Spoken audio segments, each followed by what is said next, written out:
Wellington Museum. Just see the sign saying I can do photography for personal use. And now I start filming. See how they charge? $29.90 per adult. That's the dinosaur of. Oh yes, that's the special exhibition, isn't it? I saw that online the other day. It's T-Rex. Look at this. I don't even know if this is a real bone or not. Okay, so how big is a blue whale heart? I remember when I was a kid, I read a book saying blue whale is the biggest mammal on Earth. Oh, so big. I can hide inside the heart. Oh, toy tea sets. So last 150 years, toy tea sets have become big favorites with children. They come in all sizes, colors, and material. Oh, I don't know about this. So this type of antique. That must be the first generation of Mickey Mouse. Yeah. Mickey Mouse doesn't look like that nowadays. So children like to play around potteries. We have 6 floors in this building. We are in the second, where the reception is. And there are a couple of entrances. Perhaps we just entered. Yeah, if we are not satisfied, we can pay for another $29.90 for the dinosaur show. Okay, so this is the map for level 2. Let's see.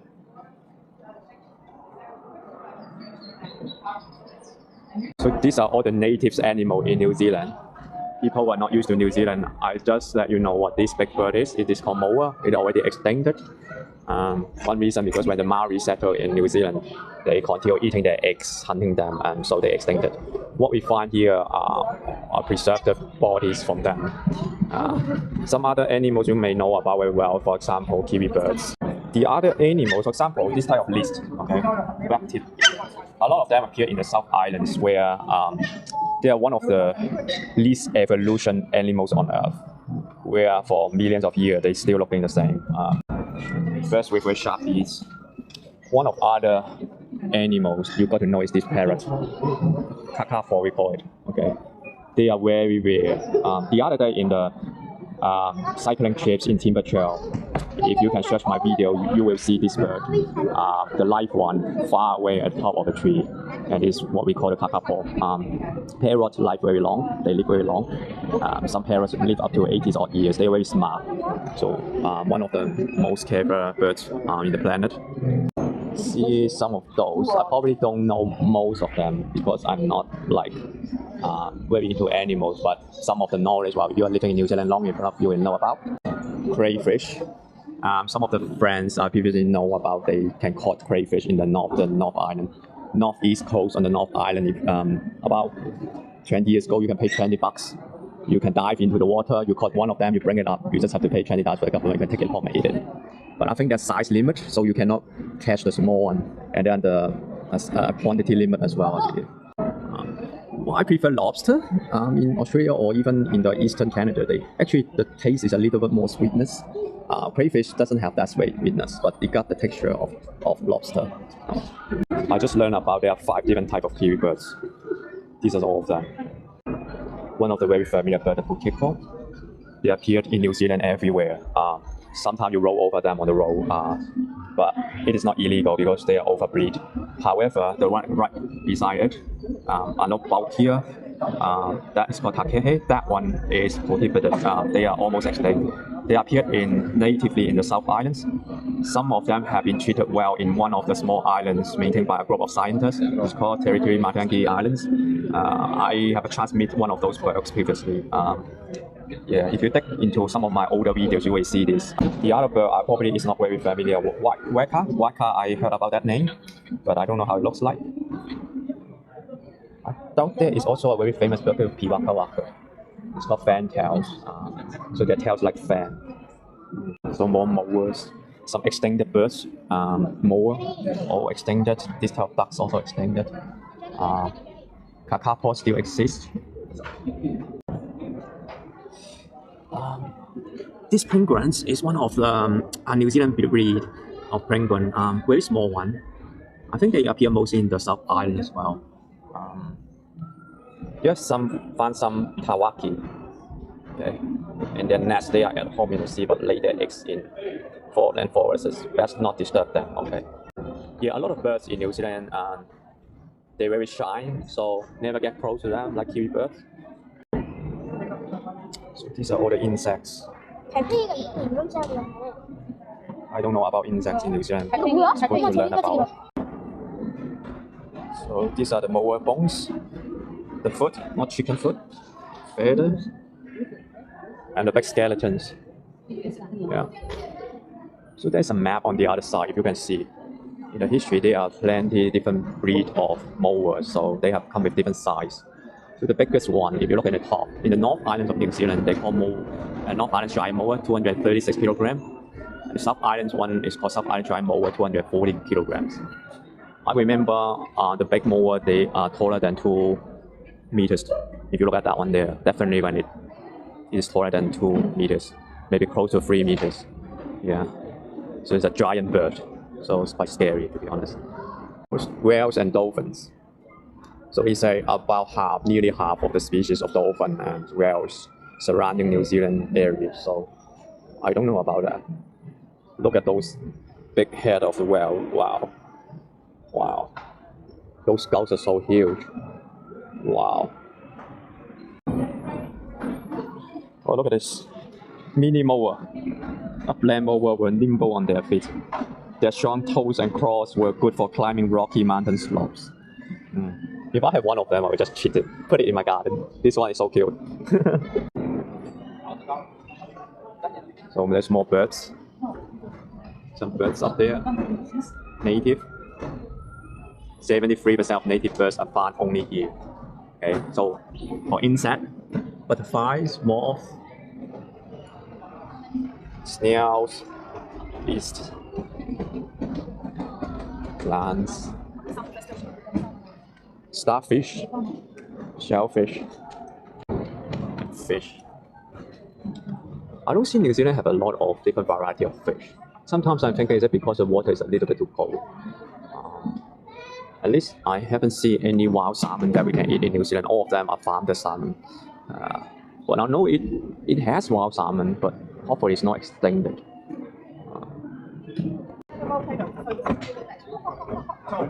So, actually, the greater impact is not so much, but there's a volcano here. There's a volcano right in the center. Okay.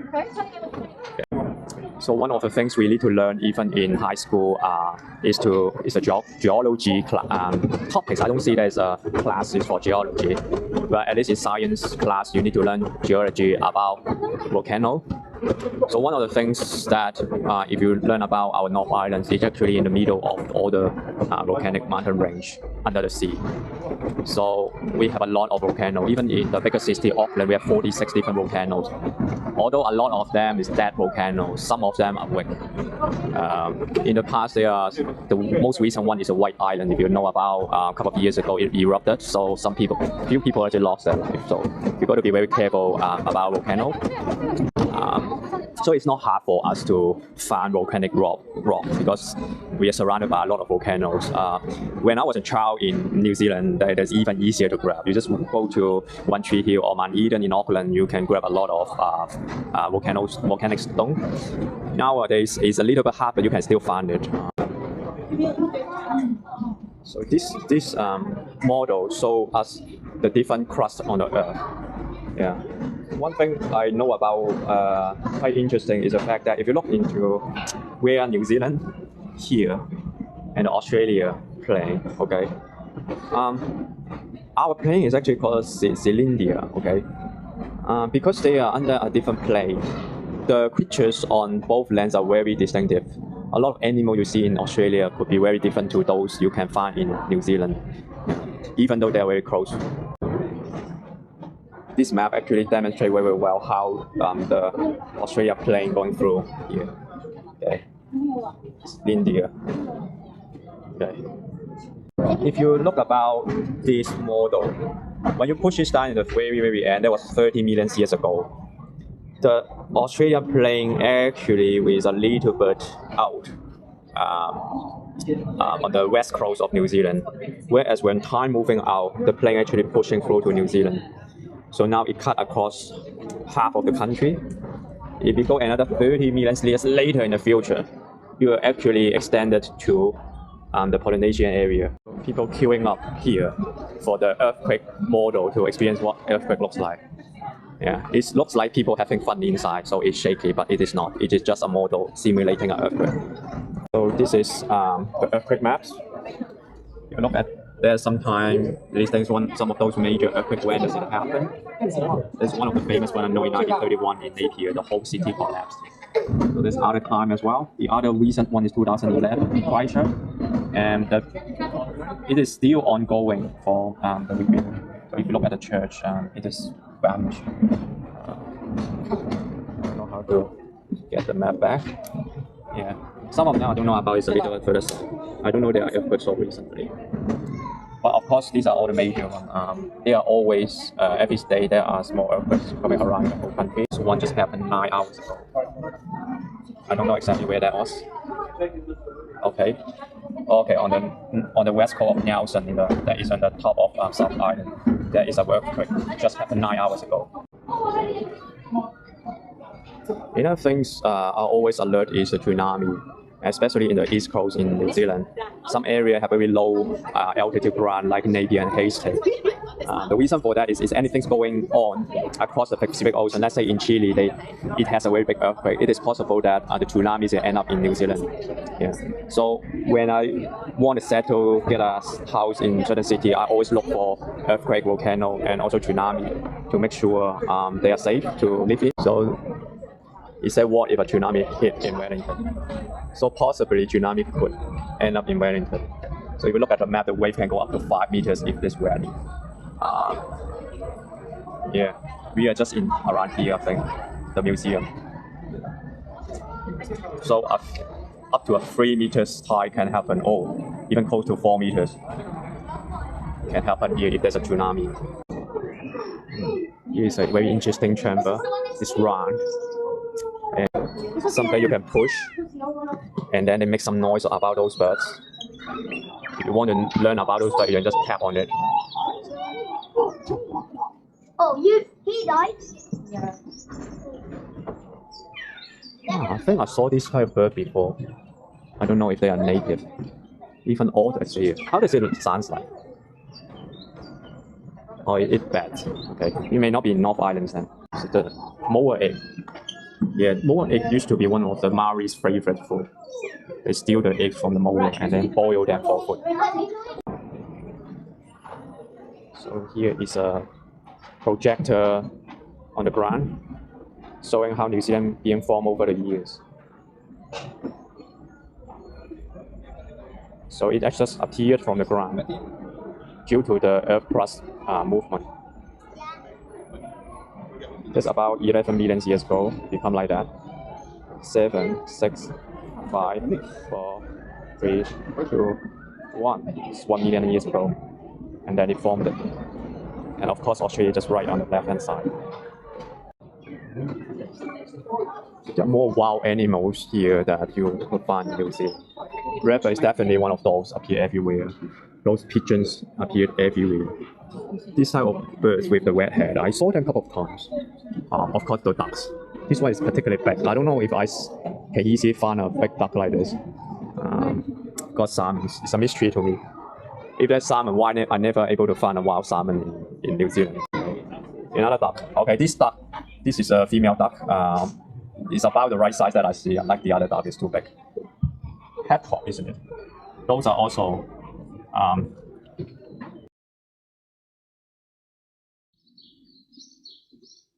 I'm so sorry. Another one.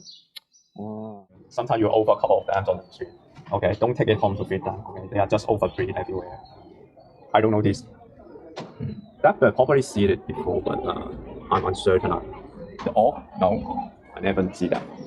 Rats. There is something the council have worked on quite a long time to keep away from rats, especially areas that have prohibited wildlife like the birds. You can't take food. You have to wash your shoes and your gears very carefully before enter those islands that or any restricted area that they want to protecting the near extinct animal. some fish that you could find in the water, in the New Zealand water. Don't misunderstanding, they are not all those preserved fish for rice wine that you normally see in those Chinese medicine shops. They are not. It's pretty much just show you how you can find in the water what type of species you can find. Okay. Of the museum demonstrate the problem about pollution. These are all the common items you can find in the water. Okay. Yeah, of course, there's always some environmental that's cleaning up our water time to time. But it's good to learn more about it. I think I'm interested to see is more like this light bulb. You can't find any light bulb like this in any hardware shops or supermarket. They are so wide, the line. The fuse is so wide that I don't think it will break easily. It probably can last for half a century at least. Native birds that live in the sea, some of them is very familiar, like this one. Okay. And that one there, down there, the center. I never see a real penguin. Yeah, in fact, most of the birds I never see it in my own eyes before. But some of them really big. I can see that these type of birds could be, I don't know, 2 meters wide with their wings open. Oh my God, what is this? Giant octopus. Is it squid or octopus? It's squid. Is it one of those you watch those adventure movie under the water? This type of creature will attack the ship. Okay. Oh, but this one particularly is way smaller than those you see in the movie. New Zealand king crab. Now I know New Zealand have king crab. I thought all the king crabs come from Australia. So here I can see that the description saying that big squid is 4.5 meters long, 500 kilograms. And on the right hand side, you see the video is how to preserve them. What do they do to preserve them? The history of how they get this.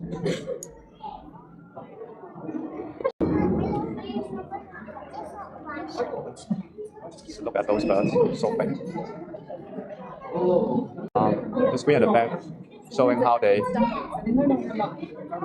play around between each other. So like the bird is very big. I don't know. I think at least 30 or 1 kilograms. The most common topic and issues in the world, climate. Okay, some people not believe in them. Some of them believe in. They talk about it as a cycle. Okay, some of them talk, it's just a cycle. So during this period of time, it is higher, than temperature is higher, and then it get to be lower. We shift into the next cycle. But then, however, some of them argue even if it's a next cycle, it wouldn't be that much hotter. You see, exponentially coming up, and they related this to CO2. Okay, so depending on whether you believe it or not, or you think it's just a conspiracy theory. So this tell you how they can test the CO2 in the environment. I believe that's what they do. So one method is they go to Antarctica and try to get the evidence from there. Yes. Okay, thanks. We can take photo, but no flashlight. This one is very realistic. It's like 4 times larger than the real person. Oh my God.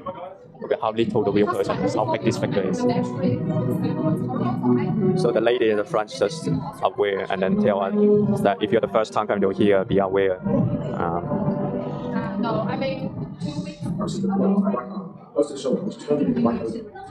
No touching. Don't touching. I think it is just to describe this person. He's the first man to land on Gallipoli on April 25th. He scrambled up a ridge and led us to a hill called Baby 700, shouting, "Good boys, good lace." I have no idea what that is. That's fine. It looks like it's a war zone. People died. Some of the weapons and equipment in the past they used. The hat. This is a soldier uniform. I believe the quality is much better than the uniform we have nowadays. Heavy duty report. Landing days 25th of April 1915. Now I know what this is all about. It's about the World War I, where New Zealand have sent out a couple thousands of soldiers, I believe, to arrive Africa for the World War One. So the figure you see at the front door, he is the first person who landed to the war zone. So one thing got to know about NZ Day is to remember those soldiers that sacrificed into the World War One. So this is the rifle gun back in the days. It's called M1903, both action rifles, top quality German weapons. They were more modern than ours, British long-term rifles. Yeah. People who learned about or is into the military, they should come to here if by chance. You look at those weapons, so interesting. They got very big handle to stabilize the gun. This particular one called Turkish Bell Post from 1914 to 1918. And other big figures to demonstrate people, what they died in the war, and they got covered up by the blanket. Look at this, the whole knees is broken away. War is never a good thing. But how can you prevent it? Nothing you can do during this time. It's full of sadness, right? Now this one is a doctor, Peaceful Frederick. So doctor in the war zone. You got to be very brave even though you cannot fight. If you are a doctor in a war zone. So in World War One, this is how they dig up the lands and hide themselves to prevent the attack, mostly by the aircraft or by the tank. During war is the canned food, such as the corned beef. You can see when they're eating, there are a lot of flies everywhere. The hygiene is one of the biggest problems. But all they think about is how to feed themselves well, have enough energy. It's very scarred. Even in the recent war you see in the Ukraine, a lot of soldiers getting very, very skinny after a while. It is all about survival. Eat what you can eat. Stay healthy, stay safe. There's nothing you can do about. These guys are machine gunners, different roles. Got arrested, sentenced to death. So people grabbing water, supply from the sea. There's more items that you can find in the soldiers' pockets. Telescope, water container to drink. What's that? Oh, that's the morphine, isn't it? When they hurt, they have to inject something into the muscle. Or rifle, hats. So this is how they supply the armies. One of the skills to run armies is how you want to supply them smoothly. If anything goes wrong with supply, the whole troops will be gone quite easily. It's a very big rifle.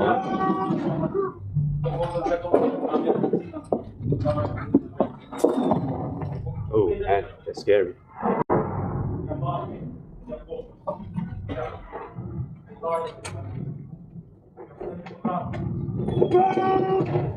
Holy cow. Display book saved the life of Private Ole Taki. Literally, it stopped the terrorist bullet in his tracks. So you see, there's a bullet actually go over the book and they save the life. Oh. So this is another 1:4 scale models showing how it looks like in the war zone. Someone collapsed it, the other holding a machine gun. I've met up people been to the war zone before. During this time, you can't think. You need to action by your muscle memory. You just can't think during this time. You think the spirit will be collapsed.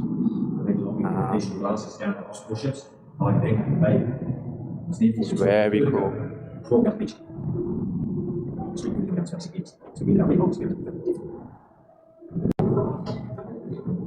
Maori contingent machine gun session led by an Australian boy, Colin Warden. Telescope. So there's more story here. And this section is all about machine guns. Another storytelling here. battle for the Chunuk Barrier, August Offensive 1950. Machine guns. More machine guns. Okay. Those guns. How sad it is. So another sculpture demonstrate the nurse. Sometimes it's hard to receive those letters. So, you know, in a movie that the soldier died, the colleagues will find any letters or any message in their uniforms, and then they find all sorts of it sent home. That will be the last sentence that they want to tell the family.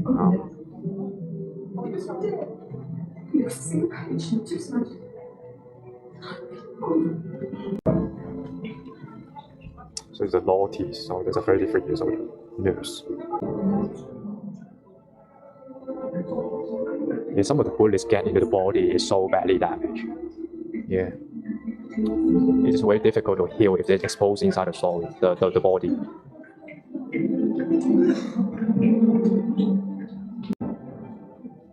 These are all the nurses, aren't they? See how many people. So this ship is sending back all the injuries. So that's dining area. But I think there's more hospitalized bed than the dining tables in the whole boat. I think that is where the ladies are sitting in the big sculpture. Okay. You can see down there, it's doing operations. Yeah, so a pet room. So the soldier were mentally damaged, they were kept inside here. When those that dead will be end up in here. Okay, that is the dining room. I'm asking, why do they have dog here? Do the dog work here? Okay. Yeah, basically, that's what they will need to treat the patient: seizures, safety pins, bandages, either gas. I think that's for paralyzed. And of course, the coating to stop breathing, to heal the wound. Some other chloroform gas. There's also paralyzed one. So this model is very nice, nicely done. Today is not NSAT Day. Normally we donate money and they grab one of these flowers during NSAT Day every year the Memorial Day for this event happened, caused so many deaths. Today I got it for free. So it tells you how to fold the flower.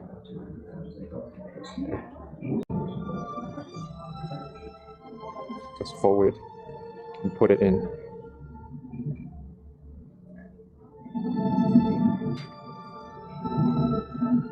This guy had a story to tell. It's called Sergeant Cecil Melville. Now we are going to the 4th floor. We skip the 3rd floor because 3rd floor mostly is the temporary exhibitions, which the one that we need to pay for $29.90. We are not decided to do that one, so we skip it. We go to the 4th floor. Nice open area. You can see the whole harbor from here. What was it? Look at this. The whole Welland City harbor. It's right in front of you. So in the Auckland Museum, normally this Maori display will be happened on the ground floor, whereas this one's on the 4th floor. Okay.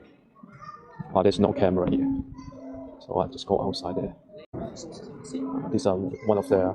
What did they do here? Walker. Is there a storeroom or something? But from my knowledge, they put things up into this type of shelf to store food to prevent insects and animals to stealing it. For a storeroom like that on the ground, what do they do about it? I have no idea. This waka is meaning the canoe. Maui is very capable of sailing. You know, they come from the north, this hemisphere, through the Polynesia Pacific area, and then arrive in New Zealand. Even they settle in New Zealand, time to time they use canoe to transport goods. So they build up tribes. One of the area, if you visit New Zealand, you will know is in the Wanganui River. They almost only using canoe to carry goods over the rivers. So these are all the Maoris, different tribes. One thing also learn about is normally the female has more power than the man, according to the family structure. So normally the grandma in the tribe will end up the highest order in the tribe.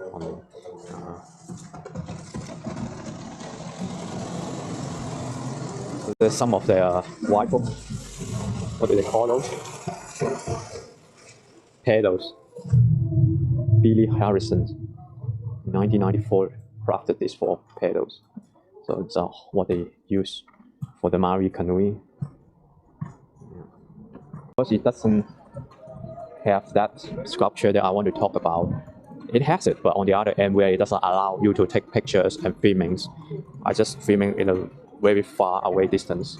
The Maori sculptures, they normally have columns that with some characters crafted into those columns. Those characters, sometimes you look at how many fingers they have. The humans normally have, I don't know, 2 fingers, but then if they have more fingers than the other characters, that one means that it is a god, okay? God have more fingers than human for Maoris. Oh, they actually have 1 here, you see? So sometimes they have 4, sometimes they have 3, okay? I remember in high school, we also need to learn different type of stones that the Maori use to make their items. One of those that is famous is called greenstone. So this one is made from greenstone. Some call limestone or whatever. I can't remember. There are plenty of those. Recent experiences of Pacific people in New Zealand. So this is a little bit more modern. They're also into some islander pop. If you want to learn about the islanders pop, you hop onto some of the flea market in Auckland. You could find some places where they play those islanders pop music. They also do violin, definitely rugby. Okay, they cannot survive without rugby. Oh, a little more traditional. In some special occasion, they will wear it like this. So Pacific areas, including places like Samoa, Tonga, Fiji, Cook Islanders. They are the populous demographics in New Zealand. I probably know some of them, I believe. No, I didn't recognize those names at all. Yeah. So this is the traditional wearing for them when they dance, okay? Necklace, I like to wear. Pacific style and Kiwi style. Believe me or not, they love snacks. Okay. Oh, there's the Tonga cream. So this one's from Tonga. It's in 1900 to 65. One of the cool things is this type of necklace. So cool, it's from Fiji. So this part is Fiji. New Cambodia and Cook Islands. So Papua New Guinea, Solomon Islands, Vanuatu. So there's a mixture of islanders, mostly from the north of New Zealand, instead of the East Pacific. So this one talk about tattoos. Maori and Samoan like tattoos. So these are all the people that serve armies on behalf of New Zealand. They come from Cook Islander, and some of them also involved with the World War I. Private, Panama, Tipi, Private, Abela, Tuarere, Private, Nga, Tui, Private, Tutai, Tokurong, Private. One thing about Cook Islanders, they also call themselves Maori, but they identify themselves as Cook Islander Maori instead of New Zealand Maori. Yes. What those weapons? Oh, there's an expert boat builder called Sir Thomas Davis. So they built this boat, not exactly this one. But this is just a scaled down models, okay? The boat itself should be 22 meters long. Now, this is something very important to learn about how Maoris being entered into New Zealand. So, 2,500 years ago, it's come from places in China, Southeast Asia. Okay, some of them even 60,000, 40,000 years ago from somewhere from Indonesia. I don't really know about that was that long ago. I mean, But in the textbook back in high school in the late 90s, they still talk about rather Maori was originally from the America area or the Asia area. But nowadays, mostly saying that it is from the Asia area, especially some of the tribes in Taiwan, they have a similar culture to Maori. They are also aware in those areas, lots of islands, they like to eat things like taro, sweet potato, we call kumara in terms of Maori. Yeah. But perhaps I think that genes is better to eat fish and eggs rather than taro and kumara. And you can see Maori and Cook Islanders Maori. Okay, just I mentioned that they distinguish differently, but they also call themselves Maori. They speak different language, looks like. Okay, so this is a Maori myth. So there's a character called Maori, and I remember that story had been told in high school that his father kind of have the child of him with a mother of god of fire or something like that. And then I don't know, I just end up so confusing that they don't, and then his father end up also have a child with his sisters. So it's kind of very weird nowadays when you listen to this. But I think at the end they talk about how Maori being fighting with the god. Very common type of myth. Okay, I don't know what this stone is all about, but okay. So there is a true size canoeing. It's about 1900 built at. I think some real antique. So this bike have a story. There's a guy called John Britton. He's got a surname Britton here. He achieved a world record of more than 300 kilometers per hour in a mile with this bike under 1000 cc. So here there's some footages about various things and different things around us in the past.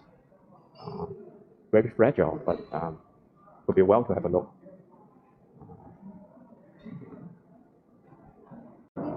Oh, here could be something interesting to talk about the European settlement. Obviously, the European settlement is in the 19th century. So in 1717, the first European captain could find New Zealand. And then not long after, there are more people migrate to New Zealand from Europe. And a lot of them find gold mine here and start taking gold. The history is pretty much start from there. There are a lot of artifacts, not artifacts, I think just antiques that they used back in the day. Yeah, the room we just walked into those refugees. Rifles, the European families, the early settler in New Zealand. I have met a couple of local Kiwis. They talk about when their first generation of ancestor arrived in New Zealand. Most of them say it's about 6 generations ago, and they are aged about 50 years old. So 50 years old, 6 generations ahead is when their great grandparents arrived in New Zealand. Yeah, we are all migrants. So yeah, play hockeys. Classic piano. Oh, I like this violin. Look at this, handcrafted.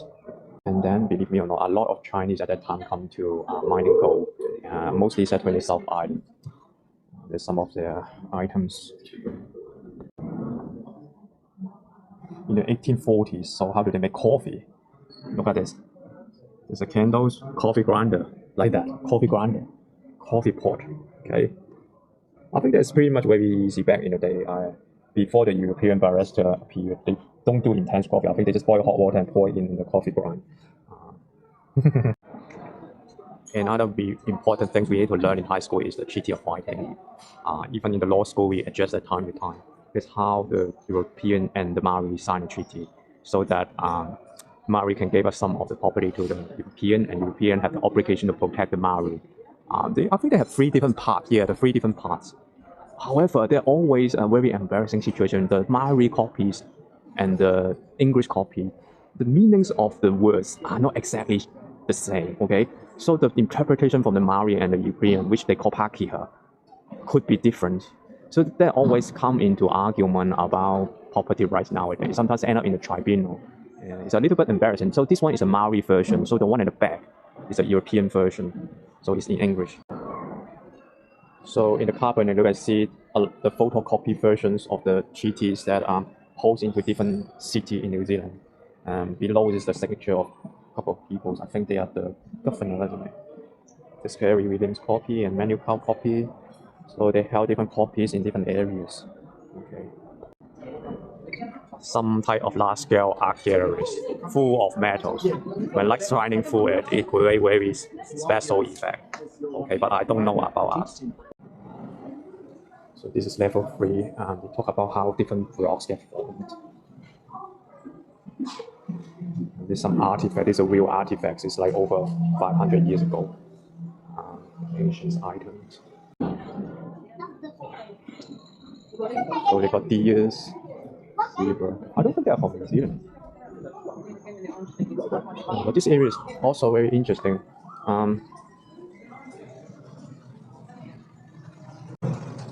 It is about New Zealand. That was what New Zealand was when it's native.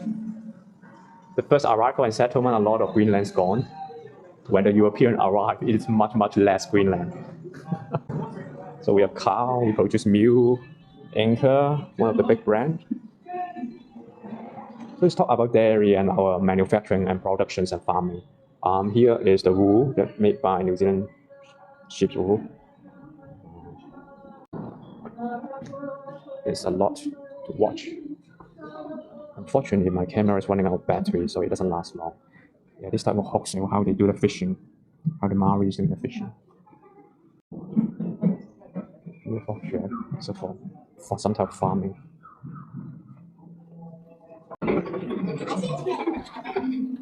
It's just a model for mango, bananas.